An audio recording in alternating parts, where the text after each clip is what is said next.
Single-player games often settle into a rhythm of their own. It might be the slow process of planning a route through difficult terrain, or the fast coordination needed in a combat encounter. These 16 titles use different mechanics and atmospheres to make you spend time in their worlds over and over, rather than chase a single payoff. Super Mario Odyssey is just pure joy. The capture mechanic, throwing your hat on things, is so inventive. Reaching the finish line feels secondary because you just want to see what happens when you become a T-Rex, or a stack of Goombas, or a zipper. You can spend an hour just bouncing off taxis in New Donk City. The sheer number of moons to collect means the game is constantly rewarding you for just being curious and poking around in weird corners. It's a dense, colorful sandbox that puts the joy of play above everything else. Doom Eternal is just a pure combat puzzle. It's not a shooter, it's a resource management game played at 100 miles an hour. If you stop moving, you die. Every glory kill gives you health. The chainsaw gives you ammo. The flamethrower gives you armor. You finish an encounter and realize you haven't been breathing. Your hands are tense. It's just a constant gauntlet, but you get rewarded for going all in. The platforming sections between the fights give your heart rate a chance to settle before the heavy metal kicks back in. The game is built for pure aggression, stripping away everything else that does not serve this core purpose. People rarely call Subnautica a horror game, but that's what it is. It starts out innocently enough. You're paddling in bright coral reefs, managing oxygen, catching fish, but then you go deeper, and the audio does so much of the work. You'll be in your tiny submarine surrounded by pitch black water, and you just hear this distant, monstrous roar. It's a purely physical reaction. The tension is built on the knowledge that you are a tiny, soft creature in an ecosystem that doesn't care about you at all. It builds this constant, nagging apprehension just by asking you to go 20 meters deeper than you're comfortable with. If you've never touched this series, Yakuza 0 is where you jump in. The tonal whiplash should not work, but it absolutely does. In the span of an hour, you can go from watching a grim, dead serious cutscene where a guy gets his fingers broken over a real estate deal to helping a kid win a toy from a claw machine. It never breaks character. The brawling has this old school arcade energy, letting you smash bicycles over guys in back alleys, but it's the relationship between Kiryu and Majima that anchors it all. Kamurocho isn't a huge map, but it's so dense that you learn it by heart. The batting cages, the Sega arcade, the weird little bars. It's a city that has that lived-in feeling. Hollow Knight just drops you into this gorgeous, ruined insect kingdom and lets you get lost. No map, no directions. The combat is incredibly sharp, and every boss fight feels like learning a dance. You will die hundreds of times, but the controls are so responsive you know it was your fault. But it's the atmosphere that really gets you. The quiet sadness of the City of Tears, with the rain constantly falling. It's a somber, lonely experience. Earning a new ability like the dash or double jump completely recontextualizes the whole world, opening up paths you ran past hours ago. It is a demanding game, but your dedication is rewarded. Until now, we just got a distress call. Metal Gear Solid 5: The Phantom Pain is just a legendary stealth sandbox. The story famously cuts off before it's really finished, but nobody cares really because the mechanics are practically perfect. The AI is what makes it. Guards will start wearing helmets if you get too many headshots. They'll set up decoys if you only ever attack at night. You can Fulton a bear out of a mission area. You can call in an airstrike on a radio you planted on a guard an hour ago. It's a playground that constantly rewards you for breaking it in ways the creators probably never intended. Managing Mother Base in the background gives every single action a purpose. This is more than clearing camps, it's army building. Alien Isolation is an exercise in pure stress. You are an engineer, so you are forced to survive rather than fighting like a warrior. The alien's AI reacts to your every move, making it feel like it's actively hunting you. I remember hiding in a locker for what felt like 5 straight minutes, just listening to it stomp around. My motion tracker beeping faster and faster until I had to put it away so it wouldn't hear. The industrial 70s sci-fi look of the station is perfect. It's a long, dark journey that offers almost no relief. The creature is terrifying again. The rebooted Tomb Raider series really found its stride with the rise of Tomb Raider. It balances the big, explosive action set pieces with quiet, thoughtful puzzle tombs.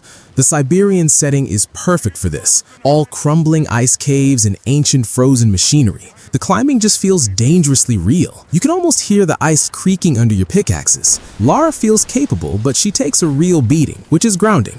The combat is solid, letting you go quiet with the bow or loud with the shotgun. But the real anchor is the feeling of discovery, of actually finding a hidden relic by deciphering a monolith. The pacing is managed really well, which is rare for a campaign this big. Clair Obscur Expedition 33 was such a strange, risky project, but it arrived at the perfect time. A turn-based RPG with a surreal, Belle Epoque French art style is a hard sell, but the combat system is what makes it work. No just selecting attacks from a menu here. You actively parry and counter in real time between turns, which keeps the energy way up.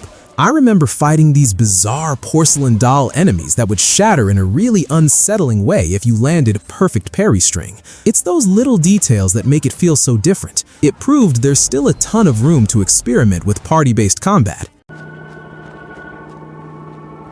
Then you have something like Fallout 4, which is a completely different beast. It's been out for over a decade, and yet it's almost always hanging around the top of the activity charts. The main quest is fine, I guess, but that's not why people are still playing. It's the loop. You tell yourself you're just going to look for some screws to upgrade a rifle, and hours later you've cleared out an entire factory of super mutants for a single desk fan. People knocked the simple dialogue when it came out, but nobody playing in 2026 is there for the riveting conversations. They're there to hoard junk, build a ridiculously over-engineered settlement at Sanctuary, and manage supply lines. It's a game about occupying a space, not just finishing a story.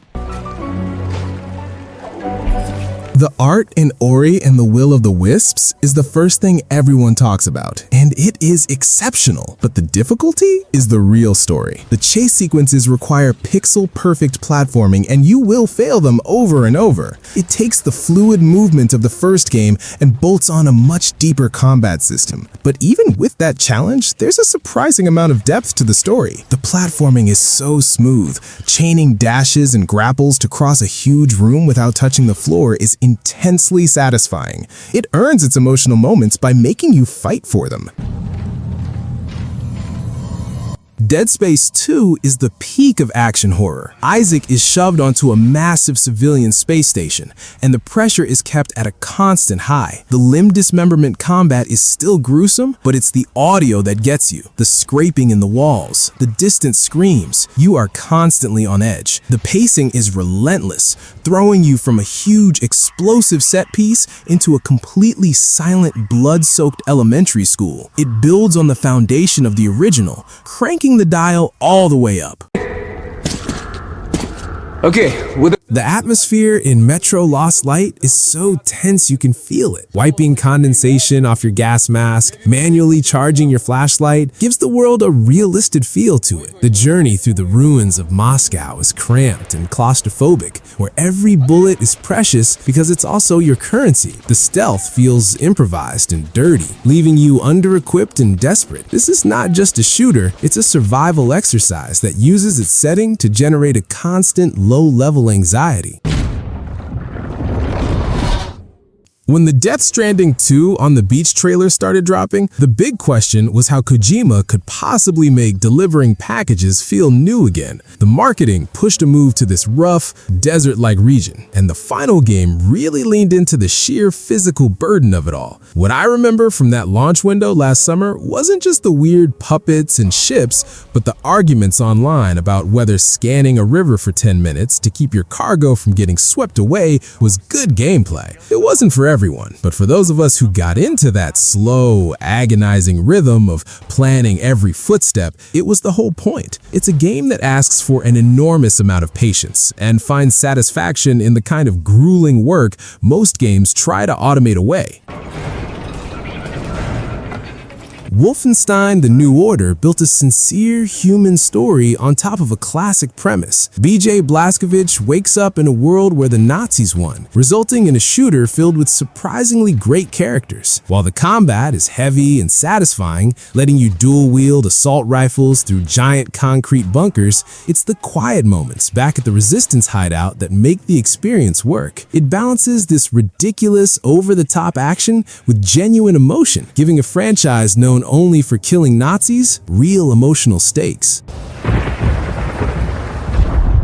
Max Payne 2 is a perfect short-form noir story. The slow-motion shooting still has a crunchy impact to it. You can clear the whole game in a weekend and not a single minute of your time is wasted. It's proof that a 10-hour campaign can be more impactful than a 100-hour open world. It's a bleak, tragic romance wrapped in a blizzard, fueled by painkillers and cynical narration. There's a clear sense of identity to the game, and it wraps up before it begins to feel repetitive. Playing through these is less about finishing and more about the rhythm you fall into, scanning a river, hoarding scrap, or mapping every alley in a tiny city. They stay in your mind because they change how you move through a world, and the satisfaction you get when you finally figure out a world's internal logic, whether it's building a settlement or surviving a pitch-black ocean. If one of these stuck with you, say which one and why. If not, tell me what single-player game you keep coming back to. Either way, like, subscribe, and we'll keep talking about games that feel like real places. Take care.